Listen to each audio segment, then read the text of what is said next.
Udah kerja bertahun-tahun, jangankan aset, tabungan aja kering kayak guron.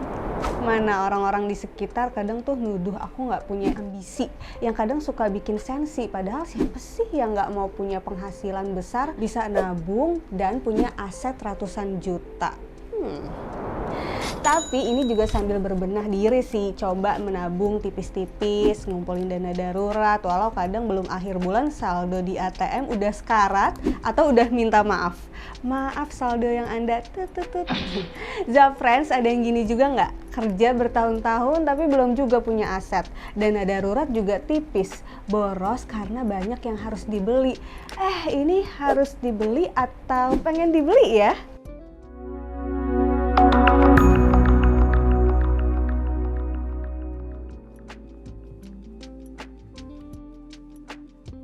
Hai Zafriends, selamat datang lagi di Zafriends TV. Salam kenal, saya Nabila.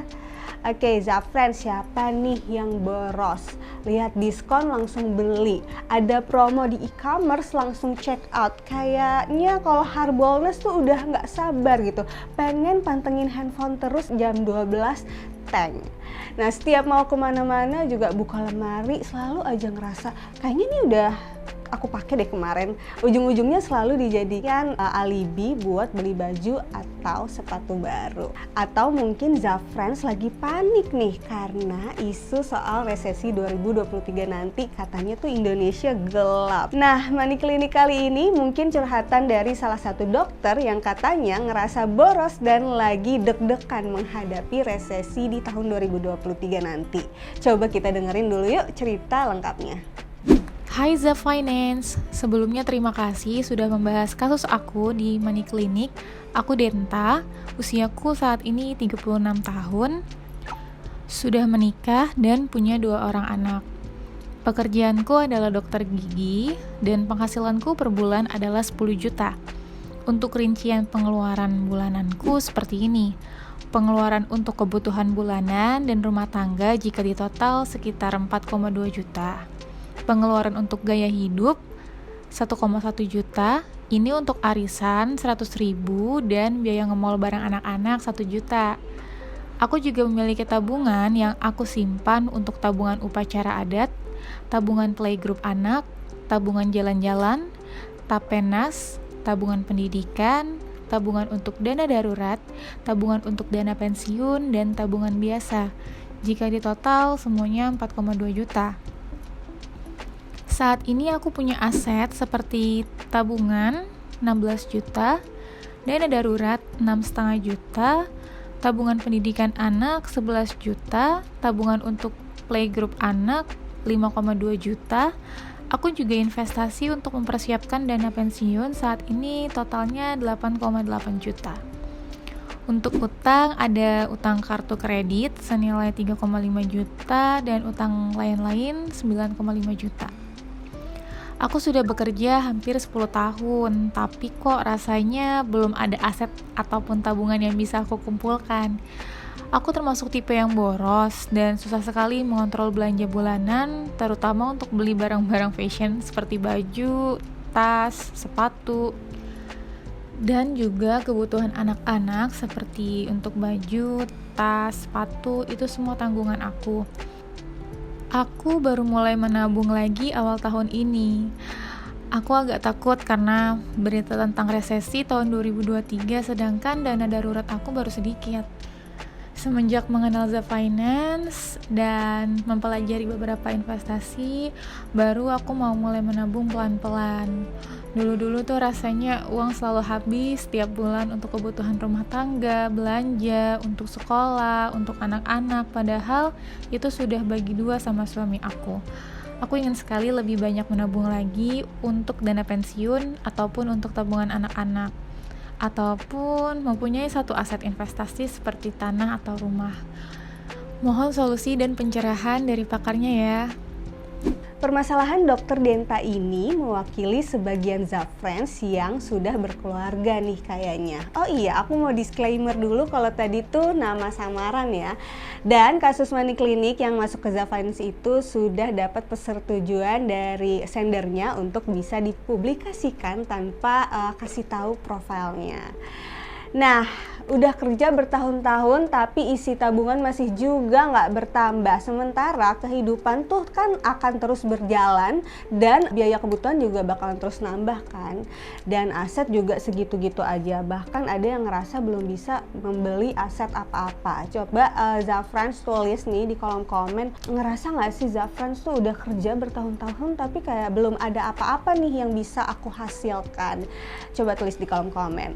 Nah, balik lagi ke kasusnya Dr. Denta. Dr. Denta ini menyinggung soal resesi tahun 2023 nanti. Sebagian mungkin tenang-tenang aja, sementara sebagian lagi cemas, bahkan takut kayak si Dr. Denta ini. Apalagi kalau lihat kondisi dana darurat yang terkumpul. Dana darurat ini tuh emang penting loh Zafrans, makanya di Zaffinance tuh nggak akan pernah bosan untuk mengingatkan Zafrans sebelum menabung dan investasi, pastikan Zafrans tuh udah punya dana darurat yang cukup. Untuk kasusnya Dr. Denta ini, kebutuhan dana daruratnya tuh 12 dikali pengeluaran utama. Jadi dana darurat yang perlu dikumpulin sebanyak 50.400.000 rupiah. Tadi kan Mbak Denta tuh kondisinya sudah memiliki dana darurat 6,5 juta.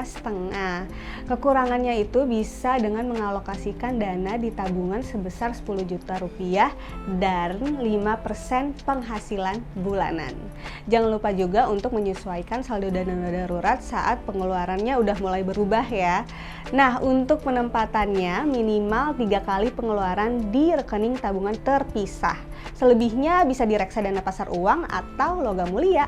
Nah, kalau dilihat dari data yang dikasih ke Zaffinance, pengaturan keuangan saat ini tuh sebenarnya sudah baik nih untuk Dr. Denta, di mana sudah mulai menyiapkan dana darurat dan bisa mengalokasikan 40% dari penghasilan bulanannya untuk saving yang ditempatkan masing-masing di rekening sesuai tujuannya. Jadi Dr. Denta tinggal semangat buat latih terus dan lebih disiplin aja nih buat penggunaannya. Punya kesenangan buat belanja sebetulnya nggak apa-apa kok Zafrans, asalkan sesuai anggaran biar nggak ngegurus tabungan yang ada atau bahkan jadi punya utang konsumtif, bahaya tuh. Karena tadi ada juga beberapa yang belum lunas, prioritaskan buat melunasi utang tersebut dan tentunya jangan buat utang konsumtif lagi gitu loh Zafrans yang baru. Buat Zafrans yang merasa boros dan punya utang konsumtif dalam jumlah besar, bisa cek video-video sebelumnya. Zaffinance udah pernah bahas gimana sih caranya bedain mana yang ingin butuh biar kamu nggak boros. Karena seringkali nih kita jadi boros karena nggak bisa bedain mana yang jadi kebutuhan, mana yang jadi kewajiban, dan juga mana yang sebetulnya tuh cuman keinginan kita doang. Terakhir, untuk nambah tabungan buat dana pensiun maupun tabungan anak-anaknya, coba lakuin beberapa langkah ini ya. Yang pertama, tentuin dulu prioritas tujuan keuangan yang mau dicapai.